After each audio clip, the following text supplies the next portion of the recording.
So we're here once again. If you were with me last January, you know the spiel. We're going to do this again, but better this time because I have more research.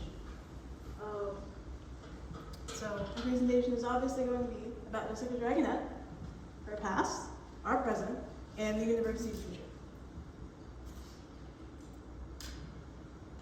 A little girl with big dreams.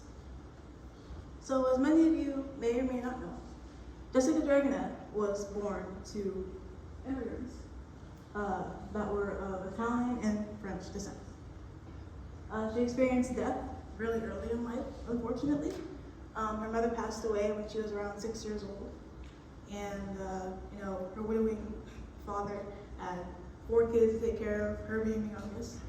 So with advice that he got from one of his friends, he decided to send the oldest off to boarding schools, different places, and she unfortunately went to St. Mary's, which at the time was an orphanage/convent. Even though he promised to come back and get her once he had enough money, unfortunately, he ended up passing due to a car accident, and she ended up staying there for the majority of her life.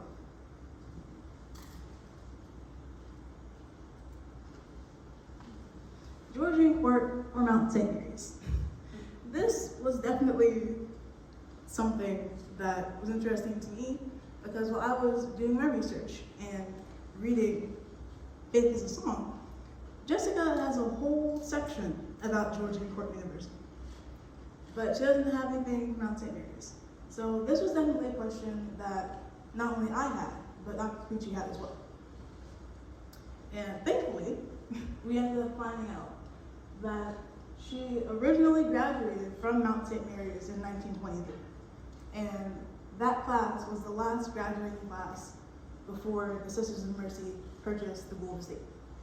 And ever since then, she's just reclaimed the Georgian Court as part of her life.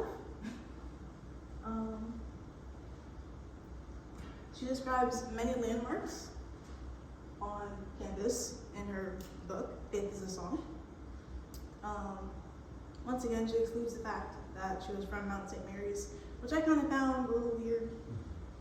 She kind of mishmashed her stories. A lot of the friends that she mentions, she graduated with them from Mount St. Mary's, but they kind of wiggled their way over to Georgian Court somehow. But surprisingly, she was a very smart girl, ended up graduating at 17 years old. And she went on to try and make a career for herself in singing.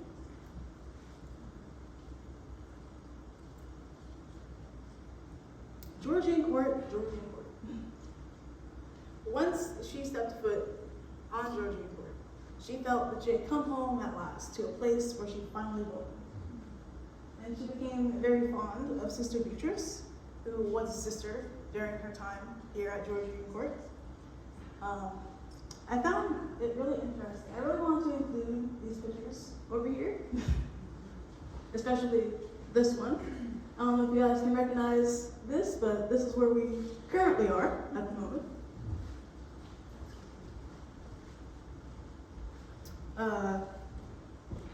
Diagonal to that is the dining hall. Very different to how it looks now. To the left of that, there's Jessica there singing to a live audience.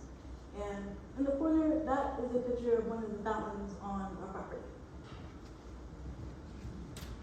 But even when she was in school, she was very determined to follow her dreams. A lot of her classmates, unfortunately, made fun of her. So I'm like, oh, you're never really gonna do anything with that. It's never really gonna go anywhere. But she was a very, very determined person. And as you can see by this quote, my schoolmates must understand nothing was going to stand in my way of my dreams.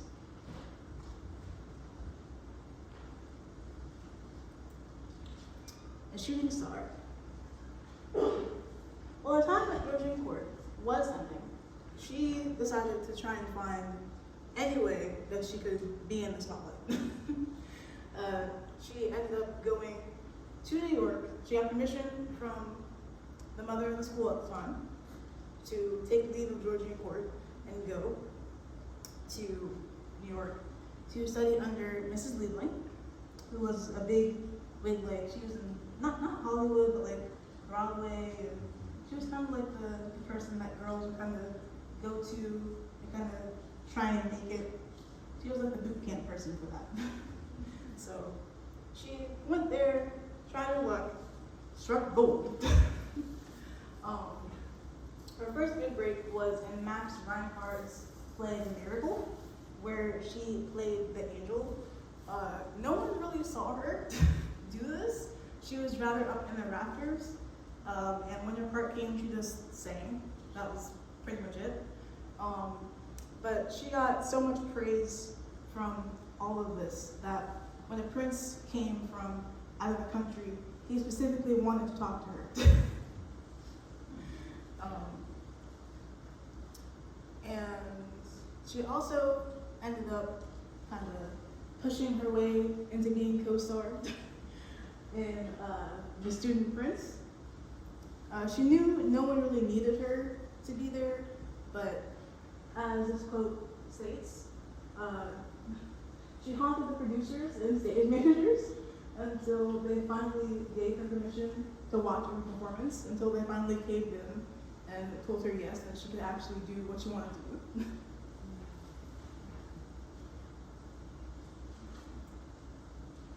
And here is a little clip of a rare interview appearance. She was a very private person, so to have her on any film or of anything, or to hear her voice anywhere, pretty much just besides hearing her through radio or on the radio, is a very, very rare thing.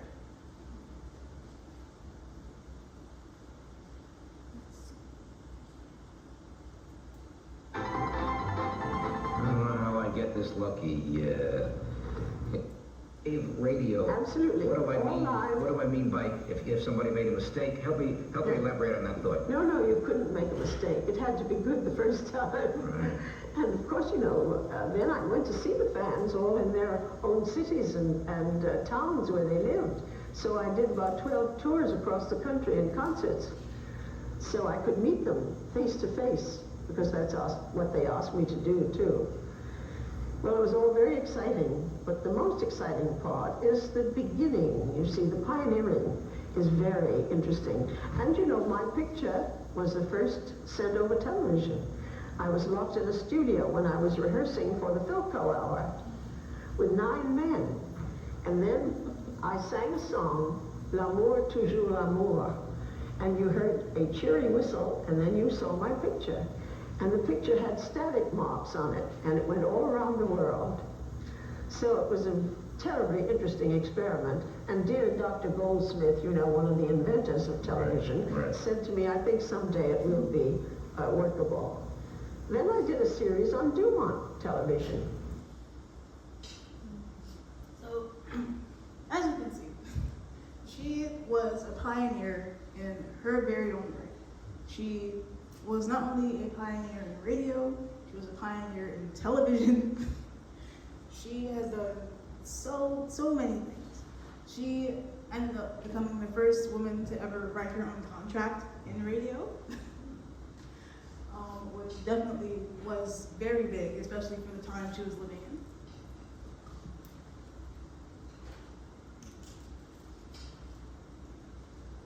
So, her being as famous as she was, I decided to compare her to someone else who's very famous. She was the Taylor Swift of her time. That's the only way I can explain who she was. So, over here, we have a advertisement for her to be on the Saturday Night Cocoa Hour. But also, she is sponsored by Pet Milk, which I learned is powdered milk, but you would not think that because of the name. I originally thought it was just milk for pets. Over here, this is a magazine cover, which she is on the front cover of, as she should be. Over here, this is her being dressed. And that is her dressed up for a very important gala. It was Thomas Edison's 80th anniversary that she ended up being invited to, and so this was the picture of her attire of what she wore when she attended. Over here, this is her receiving one of the many awards she got during her time in radio. And this is her posing for a fashion company in, her nice polka dotted dress and hat. And over here, you can't really see it up here, unfortunately.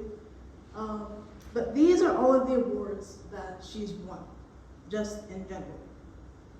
Whether it be for radio or for, helping sell war bonds in the military. She's just pretty much been around the world. And as you can see through these clothes, 15,000 people not only ignored a taxi strike, but a blizzard to go see her sing. They saw her sing in a blizzard. Not ideal, but it happened. And once again, an audience of 150,000 people attended a concert at Grant Park when she appeared as a soloist.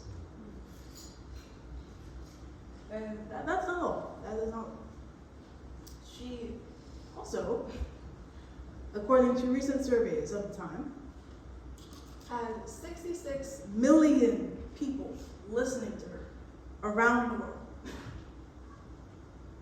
That's like 10 Taylor Swift stadiums. It's crazy. And she didn't believe it. She was just doing what she loved.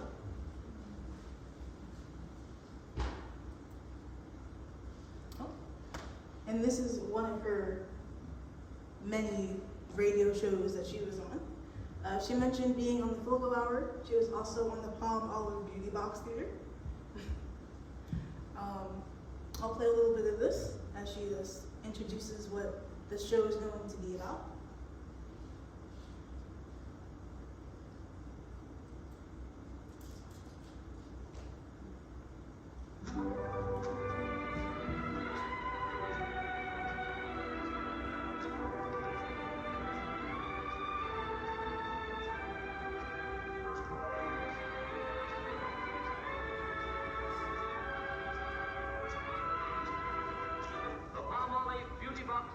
Starring Jessica Dragonette with Al Goodman's orchestra, presented each Wednesday night by the makers of Palm Olive soap.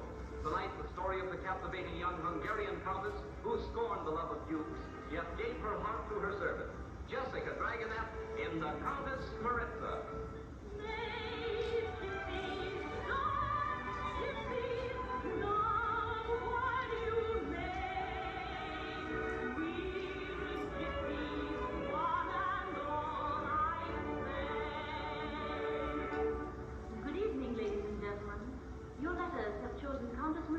As our love story for tonight. Of unusual interest is the fact that one of the composers is our own Al Goodman, and Theodore Webb returns to the Beauty Box Theatre tonight to sing the role of the romantic Count Tassilo. The Count, is so deeply in love with the bewitching Countess that he has dropped his title and taken the job of overseer of her estate just to be near her. Our scene is the courtyard of the Countess Maritza's chateau outside Budapest. The gypsies have gathered to welcome the Countess Maritza home after many months of travel through Europe.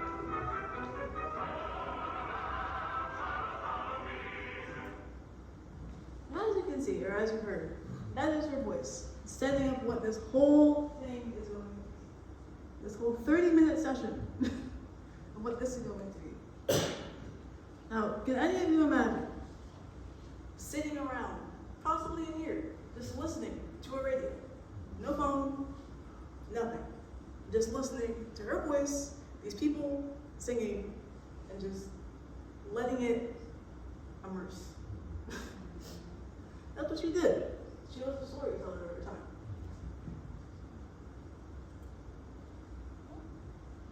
And once again, here she is. Once again, very, very rare for her to ever be seen on camera. She was a very private person. Unfortunately, I believe that's because of the amount of grief that she had to deal with at such a young age, and just being a woman in her time.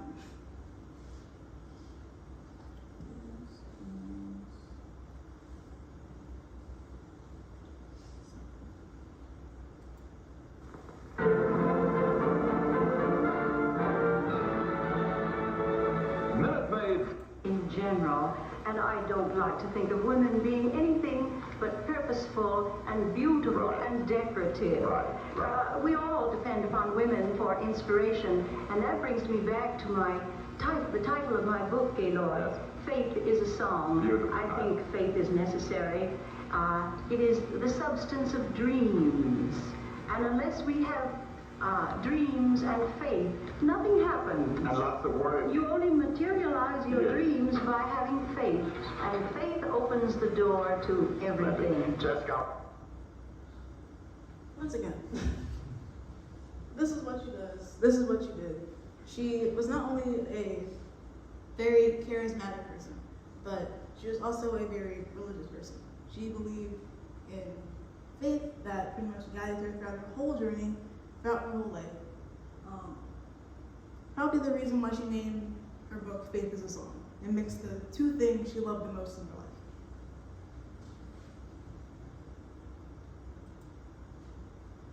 Paintings and murals. One of my favorite slides. So, as you guys can see up here, this is now in the library. Let's give a hand to our librarians and faculty. Yes. Wouldn't have to do it. Well, thank you. Of course, of course. But as you can see, this is not where this portrait originated from. Originally, it was over here. This portrait was painted by a man named Mueller Urey. Not sure if I'm pronouncing that right. Hope I am. But he was introduced to Jessica by the Archbishop at the time. He was known for painting multiple popes. And he actually was the one who decided to paint this life-size portrait of her. He chose the pose that she was going to be in. He chose the dress she was going to be in. He chose the location they were going to paint this painting in. He spent most of the summer doing this. And she loved it because, according to her, he was a chatterbox.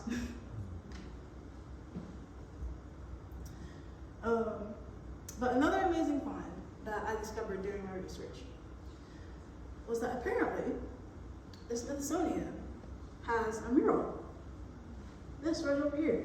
You see how big this is, folks? You see how big this is? This is the size of a whole wall. And that was in her apartment at some point. I don't know how, but it was.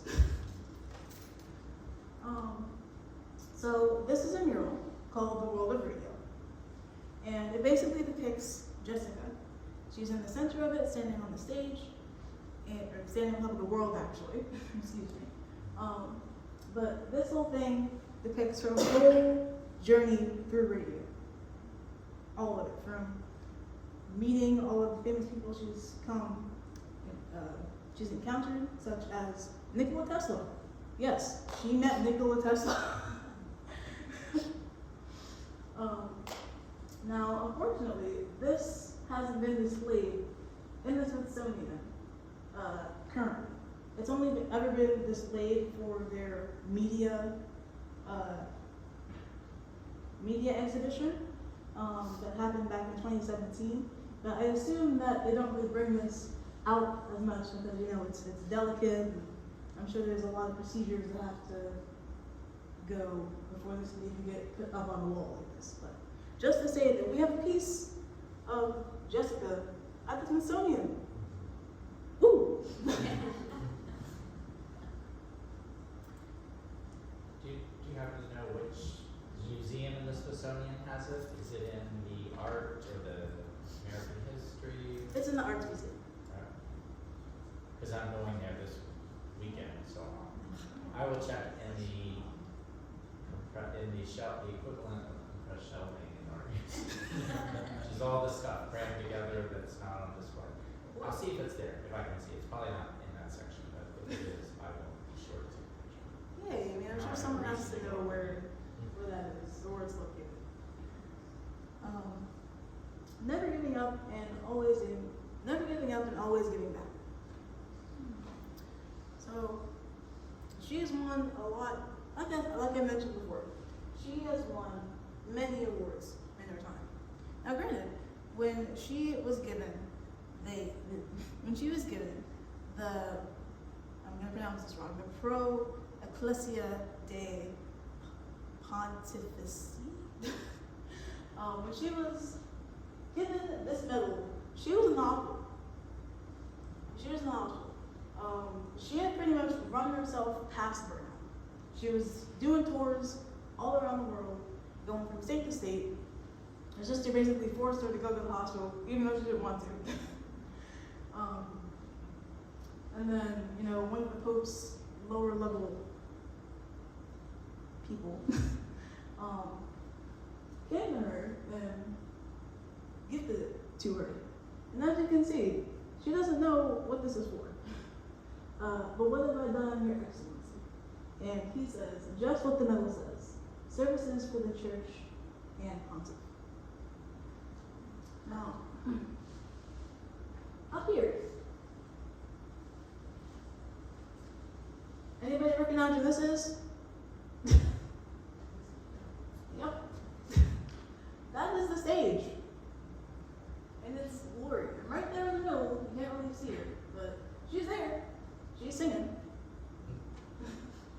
About the stage,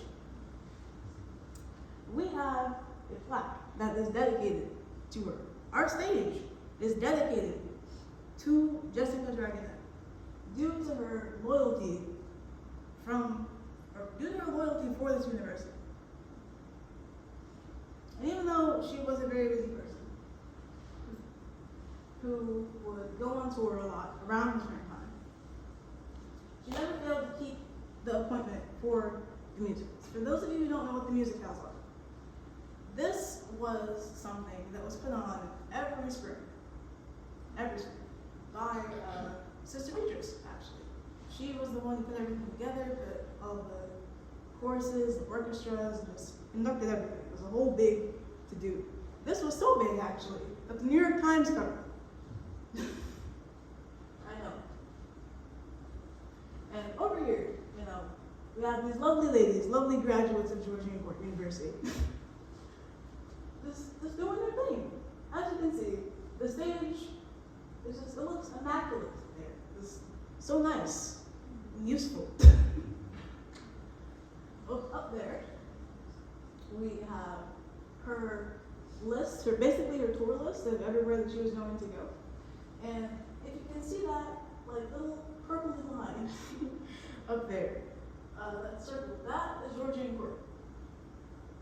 So out of all of these things, she made time to come back here every spring and do this for free. Didn't charge anything.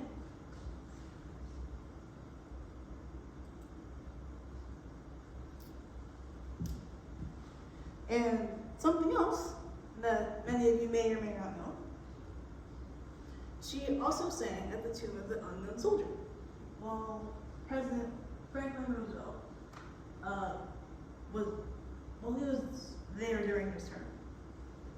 Now, I want to ask you guys, do you notice anything about these pictures at all? Feel free to raise your hands or just shout it out. Roosevelt standing up. Yeah, I was going to say that. The same thing. What'd you say? Roosevelt standing up. Well, yes, that's happening, but focus. Oh, okay. I'll guide you guys. Focus over here. Do you guys notice anything? Is that in front of the casino? Oh, no, it's in This is not that tradition.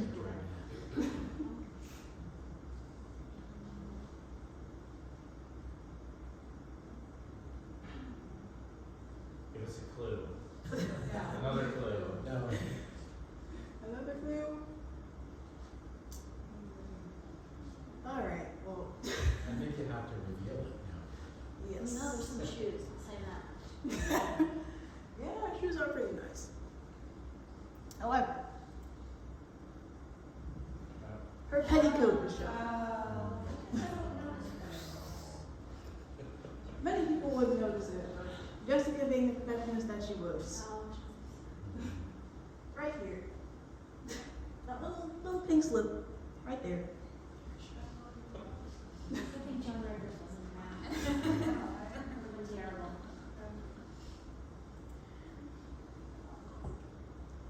So she was very embarrassed at this little incident happening. However, she couldn't really change it. You know, cameras were on her. She had to sing. She was like, well, I can't really do anything about this now, so I guess I might as well just do what I came here to do and hope for the best. But So what is a crude lip lace? It sounds French, but yes, I'm assuming that that is the type of material her petticoat was made out of. not curious actually. But her basically foreshadowing, you know, that they couldn't miss the offending bit of pink satin and a crude lace. The pictures still tell the story. And yes, they do. Many people don't notice it. They don't think that it's such a big deal nowadays. But to her, that was everything.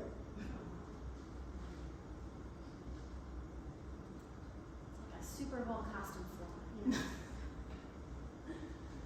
But It's a she type didn't. of lace that is the color of raw unbleached linen, resulting in a soft, creamy, or light beige shade. Sorry, I just had to Oh, share no, it's that. fine, it's fine. The research chamber. Yes. Comes from the French word for raw or unbleached. But even though she was still very embarrassed, that was an incident. President Roosevelt patted her on the back and said, "Bravely done, Jessica. I've never heard you sing any better."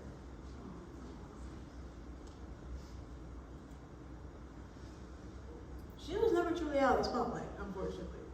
She took a little hiatus from doing radio and singing, but she was never really out of the spotlight, unfortunately. A lot of her fans actually voted for her to be the Star of Stars, which is like this big radio award back then. And, you know, how many of you guys know Ripley's Believe It or Not? Okay. So, the story of Shirley Swing. She was a nurse who kind of prophesized this happening to her, unfortunately. She basically had a dream that she ended up getting paralyzed in some way, shape, or form, and she asked Jessica to come sing Ave Maria to her, and after that she was healed completely. Now, the next week goes by, she has a stroke in the hospital. She asks Jessica to come sing Ave Maria for her. She is now healed. And I had this quote that was, you know, from Shirley Swin. "Thank you, Jessica, for being the instrument. You look just as I imagined you when I heard you singing the Ave Maria that healed me." And due to this weird event, Bob Ripley himself requested her to be on his show to talk about this, which I found fascinating because I didn't. Who would have thunk?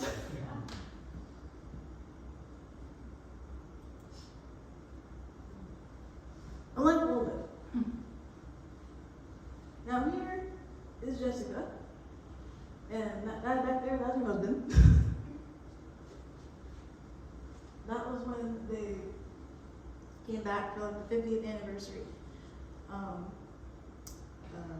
of this graduating class.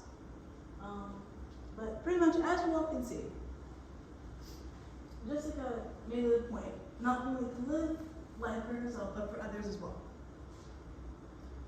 She epitomized what Georgia Court stood for as a college. She lifted it back to people in need, into the communities that gave her, into the communities that gave so much to her. She sang her heart out to the world, and basically became America's adoptee. And the gift of her voice inspired so many people. Now, you might know who these people are, not necessarily, but I am sure that at some point she has inspired Frank Sinatra. Just saying.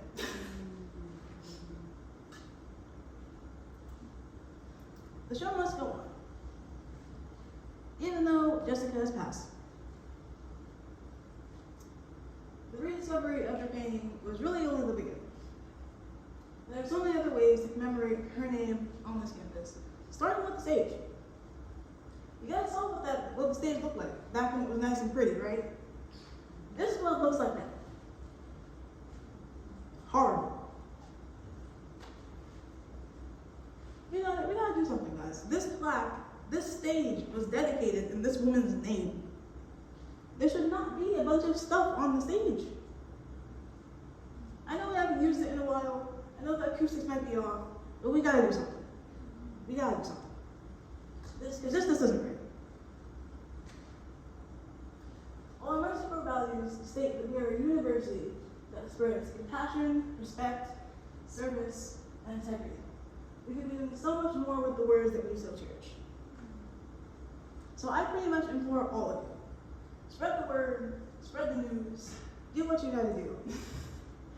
I encourage all of you to basically become pioneers, like Miss Jessica Dragonette, and pretty much shape your own destiny. The foundation of this university was built on the foundation of helping others, but I think it's about time we start helping ourselves. So now, it's time to follow in their footsteps. We can't lose faith in our song, guys. We can't.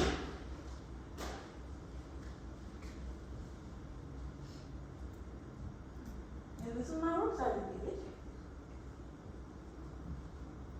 And before I end, I want you guys to do something for me.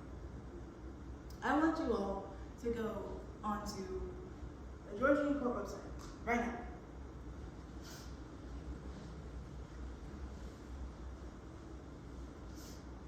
And let me know once you guys are there.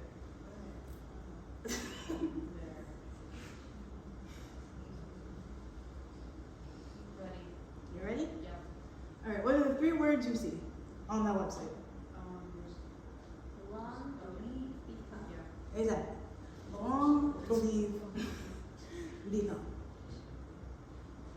Jessica belonged at this university. I believe that this university can do a lot better than what we say we can do.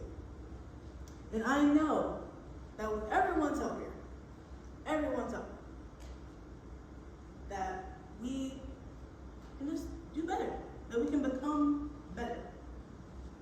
Not only for the current students of this university, or even the current staff, but our future staff and future students as well.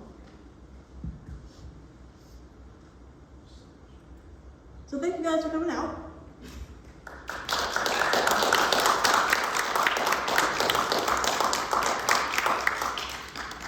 have a question. Yes. Your whole experience doing all of this research, how do you personally, what are your takeaways personally as a student from getting to know Jessica Dragonette in this way? So I just really got to know her as a person through reading her book.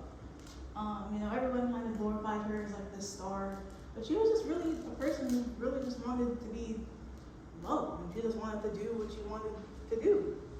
And no one could pretty much tell her no unless she said no. So I think the book definitely humanized her for me in a lot of ways, which I found really interesting. Just with her, not realizing that she was on such that big like a platform at first. She was just trying to make it out in the world. She ended up writing her own contract. She ended up becoming like an adoptee for a Native American tribe. She did the whole traditional dance and everything. They adopted her into her tribe. So her name, going back to that tribe, is Princess Songbird. So I love that. She was just everywhere. She was everywhere. She sang in hospitals. She sang at university. In the archives, she showed up for a little girl's birthday party. Because that was just her one wish that she wanted to do. She was just a very caring human being. And yeah, that's pretty much it. Yes? And I would maybe, Belynnda, talk a little bit, because I think one of the things you were interested in was when you were talking about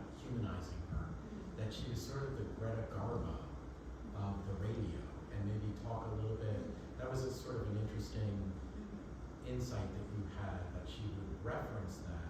There was like a struggle between being a celebrity and wanting to be private. I don't know if you would Yeah. talk about So that was something that she was often called. She was called the Garbo of radio. Once again, she was a very private person, but you can't really be private when you're living in the limelight like she was. But she really tried hard to really keep everything to herself. You know, the press would ask her a bunch of demoralizing questions like, "Oh, are you gonna get married? Oh, when are you gonna retire? When are you gonna do this? When are you gonna do that?" And she was like, "I'll do everything when I do everything. I'll retire when I retire." She's like, "Oh, what are you gonna do when you retire?" Retire. She didn't really have any interest in getting married. She was cordial with men, but through seeing some relationships go sour with her friends, she was very wary of the lovey-dovey kind of relationship that she would have with men. But she kind of got grilled a lot, unfortunately, just because of the time period she was in. For you should get married, you should do this, you should do that. And unfortunately, I've also learned this, that she was kind of forced into an engagement that she didn't really want. This person kind of became her stalker, which, wasn't really the best experience that she's had with the guy. That guy is long gone now, but I'm sure that was also a reason why she was just a very private person. She wanted to keep to herself. She really only talked to the friends that she had in the industry, and to her sister, whom she was writing letters back and forth to. Her sister lived in Arizona, out with her husband, and she would come out to visit every now and then, but for the most part, she was just really corresponding with her sister, and with her friends, and with people who were here, like, Sister Beatrice, and Sister Consolata, or Sister Carol. Yeah. Any other questions? Yes. Where is she buried? Now that is something I do not know, but I do know that on her tombstone, there is no birth date or death date. Once again, it proves that she was once again a very private person. Now she is buried next to her husband, who has his birth date and his death date on his tomb, or on his gravestone. However, hers just says Jessica Dragonette. No birthday, no. Other date. And I think you found that like even her birth date is really unknown, right? Like that Yes. is a mystery to that. Yeah, so she was born in India. I know it's kind of shocking. She was born in India due to her dad's work, and they came over here. They came to Philadelphia when she was about around 6 years old. However, whatever hospital or however they were keeping records over there in India at the time, that building ended up having a fire. So her birth certificate was unfortunately in that fire, so she never really knew when her birthday was. And I also found this really interesting in her book. She chose Valentine's Day as her birthday. That was the date that she chose. Any other questions? Comments? Yeah? What was the most surprising experience that you had when you were doing your research? Did anybody reach out to you? Did you reach out to anybody? Yeah, I'd probably say the most exciting part was someone actually did reach out to me. I still have no idea who this person is, but she was able to, collect some signed pictures of Jessica Dragonette and sent it to the university for me to have to continue my research. And she was very thankful for that. She was like, "Hey, I don't know if these pictures might help. If they don't, we can throw them in the trash." But pretty much, I found them in my great granddad's stuff. And pretty much just because of you, now I know more of who she was and what she was like. And I was like, "Oh, that's sweet." So that was definitely a big surprise. Any other questions? No? Well, feel free to look over there. The library has very, very kindly allowed me to get some of Jessica's memorabilia over there. So if you all would like to congregate over there and look at some of her actual pictures and photos, you're more than welcome to. What about that? It's called